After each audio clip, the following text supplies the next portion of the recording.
क्या ईश्वर की माँ होती है? बाइबल में ईश्वर को अनंत बताया गया है, जो बिना किसी शुरुआत या अंत के अनंत काल से अनंत काल तक विद्यमान रहता है।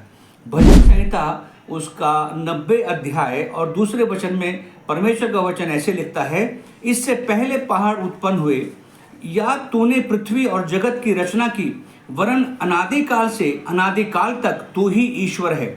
फिर इब्रानी की किताब उसका 7वां अध्याय तीसरे वचन में हम ऐसे पढ़ते हैं, जिसका न पिता न माता न वंशावली है, जिसके न दिनों का आदि है और न जीवन का अंत है, परंतु परमेश्वर के पुत्र स्वरूप ठहरा है।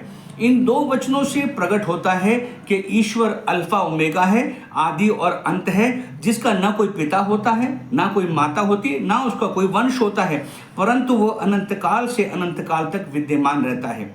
अब सवाल उठता है कि क्या परमेश्वर की कोई माँ होती है, जैसा आजकल बहुत से लोग मरियम को यीशु की माता कह करके पुकारते हैं। प्रभु यीशु के जीवन के बारे में अगर हम देखते हैं तो प्रभु यीशु ने संपूर्ण बाइबल में कभी भी मरियम को माँ कह करके कभी संबोधित नहीं किया।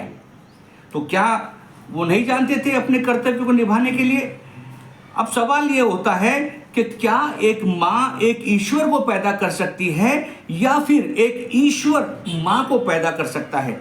आप मेहरबानी से कमेंट में लिख करके मुझे बताना, और इस वीडियो को ज़्यादा से ज़्यादा लाइक करें, शेयर करें और सब्सक्राइब करें। प्रभु यीशु का अनुग्रह आपके ऊपर होता रहे। आमीन।